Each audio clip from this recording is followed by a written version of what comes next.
আজকের এই বিশেষ বিশ্লেষণে সবাইকে স্বাগত। আজ আমরা এমন একটা বিষয় নিয়ে কথা বলতে যাচ্ছি যা নিয়ে বিশ্বজুড়ে চরম বিতর্ক রয়েছে, কিন্তু একই সাথে ব্যাপারটা দারুণ ইন্টারেস্টিং। আর তা হল পারমাণবিক শক্তির বর্তমান বৈশ্বিক পুনরুত্থান।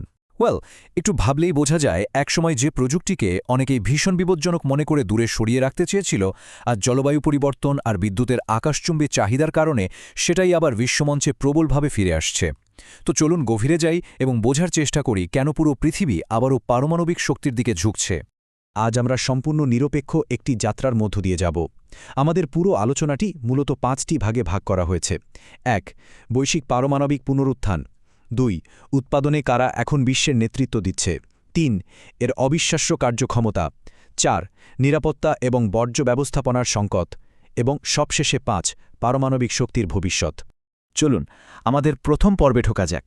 1 নম্বর, বৈশ্বিক পারমাণবিক পুনরুত্থান। সত্যি বলতে পারমাণবিক শক্তি বর্তমানে এক ঐতিহাসিক এবং অভূতপূর্ব প্রসারের মধ্যে দিয়ে যাচ্ছে। জাস্ট একটা চমকপ্রদ পরিসংখ্যান দিয়ে শুরু করা যাক। ২৬৬৭। হ্যাঁ, ওয়ার্ল্ড নিউক্লিয়ার অ্যাসোসিয়েশনের রিপোর্ট বলছে ২০২৪ সালে বিশ্বজুড়ে পারমাণবিক রিয়্যাক্টরগুলো সব মিলিয়ে ২৬৬৭ টেরাওয়াট আওয়ার বিদ্যুৎ উৎপাদন করেছে। আর এটা কিন্তু একটা নতুন বিশ্ব রেকর্ড, যা ২০০৬ সালের আগের রেকর্ডটিকেও পুরোপুরি ছাড়িয়ে গেছে। এর মানে হল পারমাণবিক শক্তি শুধু টিকে থাকার লড়াইয়েই নেই, বরং অতীতের যে কোনো সময়ের চেয়ে অনেক বেশি শক্তিশালীভাবে আমাদের গ্রিডে বিদ্যুৎ সরবরাহ করছে। একটু ফ্ল্যাশব্যাক করা যাক। ইতিহাসের দিকে তাকালে দেখা যায় কিভাবে এই বিশাল সাম্রাজ্য গড়ে উঠেছে। ১৯৪৮ সাল আমেরিকার প্রথমবারের মতো পারমাণবিক শক্তি ব্যবহার করে জাস্ট একটা সাধারণ বৈদ্যুতিক বাল্ব জ্বালানো হয়েছিল। এরপর ১৯৫৪ সালে তৎকালীন সোভিয়েত ইউনিয়নের অভনিন্স্ক শহরে প্রথম পারমাণবিক বিদ্যুৎ কেন্দ্র থেকে সরাসরি গ্রিডে বিদ্যুৎ সরবরাহ শুরু হয়। আর সেই ছোট্ট শুরু থেকে আজ ২০২৪ সালে এসে আমরা বৈশ্বিক গ্রিডে ২৬৬৭ টেরাওয়াট আওয়ারের বিশাল বিদ্যুৎ উৎপাদনের সাক্ষী হচ্ছি। একেবারে অবিশ্বাস্য একটা জার্নি, তাই না? এখন একটা স্বাভাবিক প্রশ্ন আসতেই পারে, এই বিপুল পরিমাণ পারমাণবিক বিদ্যুৎ আসলে আসছে কোথা থেকে? চলুন আমাদের দ্বিতীয় ভাগে চলে যাই। 2 নম্বর, উৎপাদনে কারা নেতৃত্ব দিচ্ছে। বর্তমান বিশ্বের শীর্ষ পারমাণবিক বিদ্যুৎ উৎপাদনকারী দেশগুলোর দিকে তাকালে দেখা যায় আমেরিকা এখনও বিশাল ব্যবধানে শীর্ষে অবস্থান করছে, যাদের উৎপাদন প্রায় ৭৮১.৯৪৫ গিগাওয়াট আওয়ার। তবে সবচেয়ে অবাক করা ডেটাটা আসে ফ্রান্সের দিক থেকে। যদিও পরিমাণের দিক থেকে তারা তৃতীয়, কিন্তু ফ্রান্স তাদের জাতীয় গ্রিডের মোট বিদ্যুতের প্রায় ৬৭.৩% পারমাণবিক কেন্দ্র থেকে পেয়ে থাকে। পুরো দেশের জন্য এটা একটা বিশাল ব্যাপার।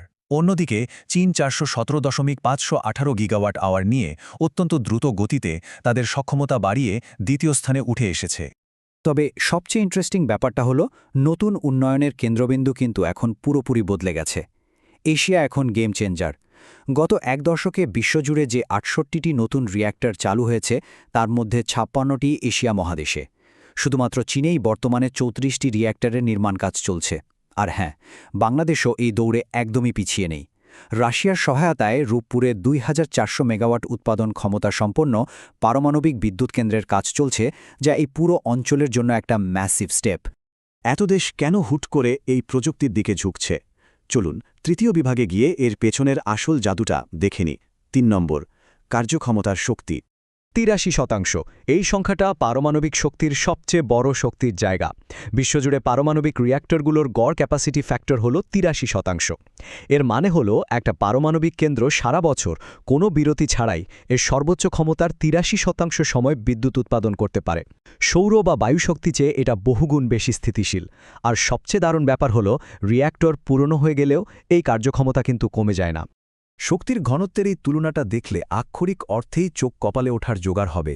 মাত্র ১ কিলোগ্রাম ইউরেনিয়াম থেকে যে পরিমাণ শক্তি পাওয়া যায়, ঠিক সেই পরিমাণ শক্তি পেতে প্রায় ৪,৫০০ টন কয়লা পোড়াতে হয়। চিন্তা করা যায়, অত্যন্ত অল্প পরিমাণ জ্বালানি ব্যবহার করে বিশাল পরিমাণ বিদ্যুৎ উৎপাদন করা সম্ভব। এর ফলে জ্বালানি পরিবহন আর সংরক্ষণের লজিস্টিক খরচ ম্যাজিকের মতো কমে যায়। এত সব অবিশ্বাস্য সুবিধার পরও পারমাণবিক শক্তি নিয়ে দুনিয়া জুড়ে এত ভয় আর বিতর্ক কেন? আমাদের আলোচনা চতুর্থ পর্বে প্রবেশ করা যাক। ৪ নম্বর, নিরাপত্তা এবং বর্জ্য সংকট। এখানে কার্যক্ষমতা আর নিরাপত্তা ঝুঁকির মধ্যে একেবারে সরাসরি একটা বৈপরীত্য দেখা যাচ্ছে। একদিকে যেমন ১ কেজি ইউরেনিয়ামের সেই বিশাল শক্তি এবং আবহাওয়ার ওপর নির্ভর না করে একটানা বিদ্যুৎ দেওয়ার ক্ষমতা আছে, ঠিক অন্যদিকে এর সবচেয়ে বড় কালো ছায়াটা হল অত্যন্ত তেজস্ক্রিয় বর্জ্য সংরক্ষণ।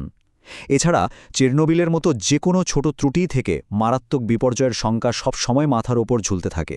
আর হ্যাঁ, এই কেন্দ্রগুলো বানানোর প্রাথমিক খরচ এতটাই বেশি যে এটা যে কোনো দেশের অর্থনীতির জন্যই একটা বিশাল ধাক্কা।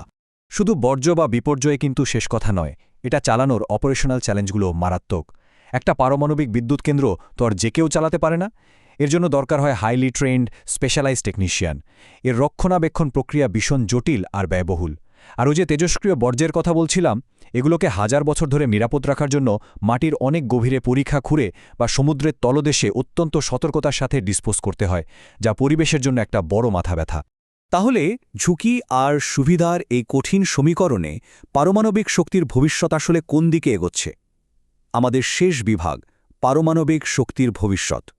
বর্তমান বিশ্বে পারমাণবিক খাতের সবচেয়ে আলোচিত গেম চেঞ্জিং সমাধানের নাম হল এসএমআর বা স্মল মডিউলার রিয়্যাক্টর। এগুলো সাইজে অনেক ছোট, তুলনামূলকভাবে বেশ সস্তা এবং কারখানায় তৈরি করে খুব দ্রুত যে কোনো জায়গায় সেট করা যায়।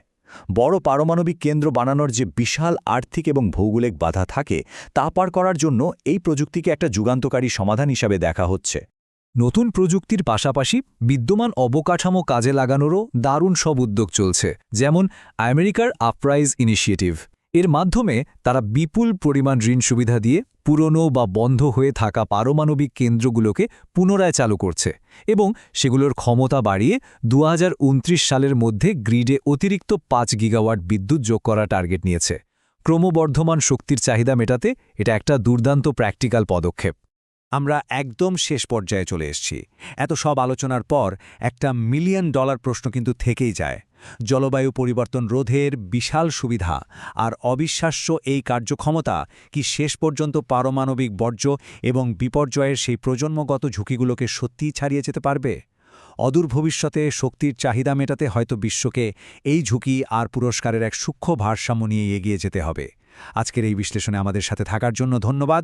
আশা করি আলোচনাটি পারমাণবিক শক্তির এই জটিল সমীকরণ বুঝতে কিছুটা হলেও সাহায্য করেছে।